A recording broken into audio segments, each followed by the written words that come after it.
L'hiver est finalement arrivé. Well, Father always promised, didn't he? Bienvenue au Canapé de Fer, l'émission hebdomadaire où vous pouvez vous asseoir confortablement tandis que nous passons en revue les bijoux cachés, les moments importants et les théories sur le dernier épisode de Game of Thrones. Nous publions de nouvelles vidéos chaque jour, alors abonnez-vous pour être au courant des nouveautés excitantes. Dans cet épisode, nous parlerons du premier épisode de la saison 7, Dragonstone. Allons-y. First, a toast. Numéro 3, le lion, la carte et la prophétie. Et oui, Cersei Lannister est la reine de Westeros encore une fois. Alors que cette scène entre Cersei et son frère Jaime ne semble pas particulièrement importante, les plus attentifs ont peut-être remarqué la curieuse position où il se trouvait debout sur la carte de Westeros. Cersei est au sommet de la partie sud du territoire du Nord que l'on appelle The Neck, c'est-à-dire le cou, alors que Jaime est à l'est de The Fingers, les doigts, une série de péninsules situées dans le Vale. Cou, doigt, strangulation, est-ce un indice sur le sombre destin de cette romance frère-sœur? Selon la prophétie de Maggie la grenouille, Cersei est supposée être tuée par son jeune frère.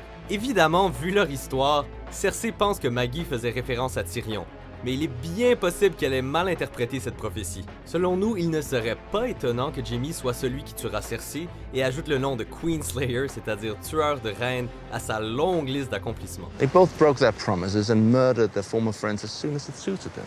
So does everyone, when it suits them. Numéro 2, la nouvelle sensation de Westeros, Ed Sheeran. He rode through the streets of the city, down from his hill on high.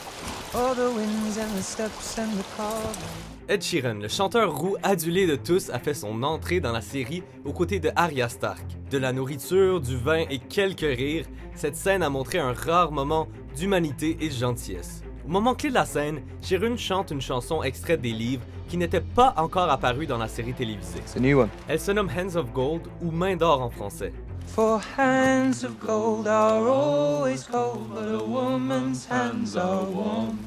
Dans les livres, la chanson est écrite par un barde nommé Simon Silvertongue afin de faire du chantage à Tyrion concernant sa relation secrète avec Shae.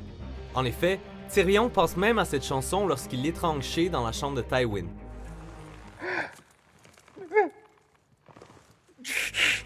Mais puisque dans la série, la chanson est introduite longtemps après la tragique saga entre Shae et Tyrion, pourrait-elle faire référence à quelqu'un d'autre? Peut-être quelqu'un qui a une véritable main d'or? The hook would be more practical. Comme si cet épisode avait besoin d'encore plus de présages glauques.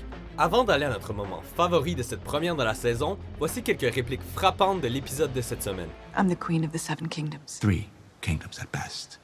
Leave one wolf alive, and the sheep are never safe.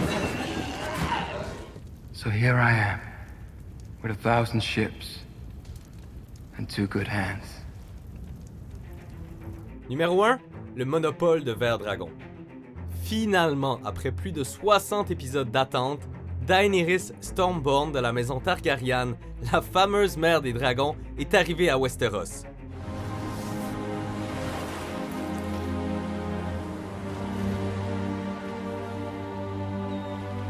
La marche de la plage à sa terre ancestrale de Dragonstone, qui a été le siège de la rébellion de Stannis Baratheon, est un moment émotionnellement puissant que les fans des livres comme de la série attendaient avec impatience.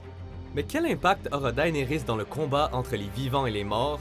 Eh bien, comme Sam le découvre, elle a apporté un bateau rempli de vers dragons, A mountain of it. un matériel qu'il a lui-même utilisé pour tuer un marcheur blanc. Dragonglass kills White Walkers. It's more valuable to us now than gold.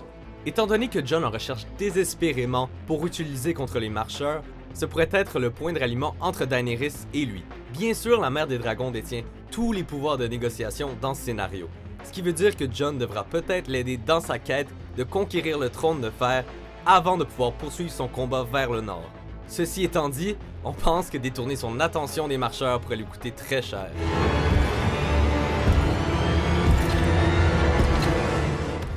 Êtes-vous d'accord avec notre sélection? Jetez un coup d'œil à ces autres super vidéos de WatchMojo français et n'oubliez pas de vous abonner pour être au courant des nouveautés.